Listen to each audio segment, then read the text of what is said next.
प्रिया, तैयार हो गई तुम? मेरे हस्बैंड ने मुझे ड्राइंग रूम से आवाज लगाई। मैं तैयार हो रही थी। लेमन येलो साड़ी और दीप ने एक ब्लाउज पहना था। शानू ने कहा था कि बहुत हॉट दिखना है तुमको आज। सोनू मेरे हस्बैंड का नाम है। मैं तैयार तो हो रही थी, लेकिन मेरे मन में बहुत गिड़बुन चल रही थी। दिल जोरों से धड़क रहा था, क्योंकि आज मैं जो करने जा रही थी वो मैंने कभी नहीं किया था और न कभी सोचा था।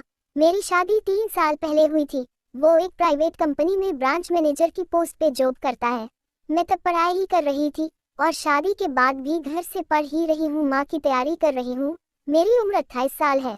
हाइट 5.7 है और 3'4'2'8'3'6 का मेजरमेंट है। मेरा रंग गोरा है। लोग कहते हैं बहुत कातिल दिखती हूँ। मुझे देख अच्छे अच्छे बाबूराव खड़े हो जाते हैं।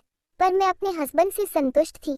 कभी किसी के बारे में सोचा भी नहीं। बस अपने काम में व्यस्त रहती और अपनी पढ़ाई में। ऐसा नहीं कि मुझे उसमें इंटरेस्ट नहीं है, बट जो मिल रहा उसमें संतुष्ट थी। इनका ऑफिस का ग्रुप था। हर महीने किसी न किसी के घर पे पार्टी होती। हमारे ये भी होती। जब भी पार्टी में जाते तो सारे लोग मुझे घूर घूर कर ताड़ते रहते। मैं सब नोटिस करती थी।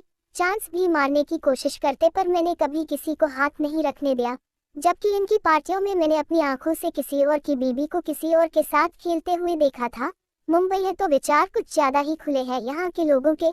मेरे पति शानू ने फ्लैट ले लिया था जिसमें हम रह रहे, और अभी 4 मंथ पहले कार भी ली थी। मैं बहुत खुश थी। एक पत्नी को और क्या चाहिए। उसका परिवार खुश रहे, पति कमाए, और क्या। लेकिन आने वाले कल का कोई नहीं जानता इस दुनिया में कि क्या होगा। मेरी भी लाइफ बदलने वाली थी। मुझे भी कहाँ पता था कि आने वाले कुछ दिनों बाद मैं वो प्रिया बन जाऊंगी जो अब हर हफ्ते एक नए औजार से खुदवाती है। सब कुछ अच्छा चल रहा था। मैं सोनू के घर आने का इंतजार कर रही थी। शाम के 7 बज चुके थे। रोज वो 6 बजे घर आ जाते थे, लेकिन आज पता नहीं कहाँ देर हो गई। कॉल भी नहीं उठा रहे थे। मुझे टेंशन होने लगी थी। मैं 50 बार कॉल कर चुकी थी। मुझे रोना आ रहा था, पर क्या करती। रात 10 बजे वो घर आए। वो काफी नशे में थे। लड़खड़ाते हुए अंदर आए और सोफे पर पसर गए। मैं बहुत गुस्से में थी। चिल्लाने लगी, ये क्या तरीका है? इतना पीना अच्छा है क्या? शाम से कॉल कर रही और तुम पार्टी करने में मस्त हो, दारू पी रहे। वो उठा और मुझसे लिपट कर रोने लगा। मैं कुछ समझ ही नहीं पाई कि क्या हुआ है। मैंने उनको शांत कराया। जब वो शांत हुए तो बोले, प्रिया मुझसे काम में बहुत बड़ी गलती हो गई है। इतनी बड़ी कि मेरी जॉब तो जाएगी ही और शायद मैं जेल भी चला जाऊं। मेरे पैरों तले जमीन खिसक गई। आखिर ऐसा क्या कर दिया तुमने शानू? वो बोले, मेरे साथ फ्रॉड हुआ है ऋतु। मुझे दारू पिलाकर नशे में मुझसे कुछ डॉक्यूमेंट साइन करा लिए गए और 50 लाख का फ्रॉड कर दिया गया है। साइन मेरे हैं और मैं ब्रांच मैनेजर हूँ, तो सब मेरे ऊपर आ गया है।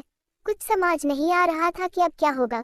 घर कार सब लोन पर था। ऊपर से जेल वाली बात ने तो पागल कर दिया था मुझे भी रोना आने लगा। मैंने कहा, कोई तो रास्ता होगा, कुछ तो कर सकते हैं हम। हर मुसीबत का हल होता है शानू, इसका भी निकलेगा। वो बोला, कोई हल नहीं है, और जो है वो मैं कर नहीं सकता, चाहे मुझे फांसी हो क्यों ना हो जाए। ऐसा क्या है शानू जो तुम ऐसे बोल रहे? क्या हाल है बताओ। नहीं प्रिया, रहने दो प्लीज, बताओ प्लीज। वो बोला, प्रिया बॉस ने मुझे बुलाकर कहा है कि अगर तुम्हारी बीवी मेरे साथ रात बिताए तो मैं तुमको बचा सकता हूँ।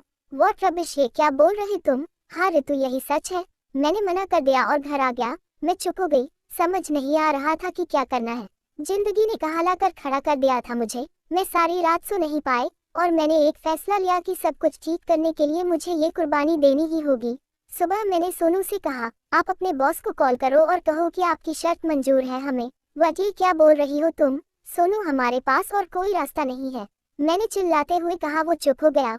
उसने बॉस को कॉल कर दिया। शाम को होटल में मिलने का फिक्स हो गया। उसी लिए मैं तैयार हो रही थी, जो शुरुआत में आपको बताया था। अब आगे चलते हैं। मैं तैयार होकर आई तो सोनू मुझे देखता ही रह गया, पर माहौल ऐसा था, कुछ बोला नहीं। हम होटल के लिए निकल पड़े। होटल में रूम बुक था बॉस का। वहां पहुंचकर रूम में चले गए। थोड़ी देर में बॉस का कॉल आया सोनू को। सोनू बाहर चला गया। 10 मिनट बाद उसका बुढ़ा बॉस अंदर आया और डोर लॉक कर दिया। मेरा दिल जोरों से धड़कने लगा था। वो मेरी तरफ देख मुस्कुराने लगा। कैसी हो प्रिया? एम फाइन, मैंने जवाब दिया। वो मेरे करीब आकर बैठ गया और मेरे कंधे पर सहलाते हुए बोला, तुम पर तो मेरी नजर काफी दिनों से थी डार्लिंग, पर तुम तो किसी को हाथ ही नहीं रखने देती हो। कहते हुए उसने जोर से दबा दिया। मुझे दर्द हुआ। फिर वो उठा और वाइन 2 ग्लास में उंडेलने लगा और एक लाकर मुझे थमा दिया। मैंने भी सोचा आज पीना ही होगा, वरना होश में मैं ये सब कर नहीं पाऊंगी। मैंने ग्लास लिया और एक ही बार में पूरा पी गया। वो देखता रहा और बोला, ओ क्या बात है, उसने दूसरा पैक भी बना दिया। मैं वो भी पीने ही वाली थी कि उसने मुझे रोक दिया। ना ना, ऐसे नहीं डार्लिंग, आराम से, आहिस्ता आहिस्ता पियो। मैं एक एक सिप लेकर पीने लगी। उसने भी 2 पग ले लिए थे। फिर वो पास आ गया। वो बुढ़ा तो था ही और पता नहीं कब से भूखा था। रसीले संतरे देख उसके मुंह से पानी टपकने लगा। उसने उनको थाम लिया और जूस लगा। दारू का नशा बहुत हो गया था। अब धीरे धीरे सब भूल कर आनंद आने लगा था। नया टच अलग ही रोमांच पैदा कर रहा था। मेरे लिए पहला अनुभव था ये। फिर नशे में रात कब बीत गई पता ही नहीं चला। सारी रात सो नहीं पाई थी मैं। सोने ही नहीं दिया था मुझे। सारी रात काम कराता रहा था बॉस मुझसे। दिखने में बुढ़ा था लेकिन काम में बहुत दम था उनके। इस तरह उसने सारी रात काम किया। खूब लेना देना हुआ हर तरफ से। फिर सुबह सोनू मुझे लेने आ गया और मैं अपने घर आ गई। अगले दिन सोनू ऑफिस गया और शाम को आया तो उसने बताया कि बॉस ने तो मुझे क्लीन चिट दे दी है, लेकिन जो 3 लोगों की जांच कमेटी बैठी है वो नहीं दे रही। बॉस ने उनसे बात की है, अगर उनको भी वो मिले जो बॉस को मिला है तो वो भी क्लीन चिट दे देंगे। मैं बुद्ध बनी खड़ी रही। मेरे पास और बचा क्या था खोने को। अब आधे रास्ते आकर लौटने से क्या फायदा था। जो लूटना था वो तो लूट चुका था। अब 1 क्या और 3 क्या। मैंने कहा कि हाँ बोल दो तुम उनको। वो एक तक मेरी तरफ देखता रहा। मैं अंदर चली गई। कल जो पानी भरा था वो अब तक रिस रहा था।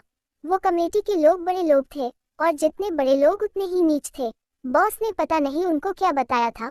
उन्होंने निशानों के सामने शर्त रखी थी कि तीनों के साथ एक हफ्ते तक रहना होगा मुझे, मतलब एक आदमी के साथ 1 हफ्ते। अब मैं 3 हफ्तों से अलग अलग डंडों से डांडिया खेल रही हूँ और अब आदत सी हो गई है। आज तीसरे हफ्ते का आखिरी दिन है और आज तय हुआ है कि शानू का बॉस और वो 3 कमेटी मेंबर्स चारों साथ मिलकर बजा बजाएंगे आज। मतलब आज मुझे 4 चोकोबार एक साथ खाना होगा। पता नहीं कहाँ कहाँ क्या क्या जाएगा, आज देखते हैं। अब तो गोदाम बन चुका है। 1 जाए या 4 क्या फर्क पड़ना है। अब तो कहीं ना कहीं मुझे भी मजा आने लगा है। इस तरह मजबूरी में और ब्लैकमेल से शुरू हुए सफर ने मुझे कहाँ से कहाँ लाकर खड़ा कर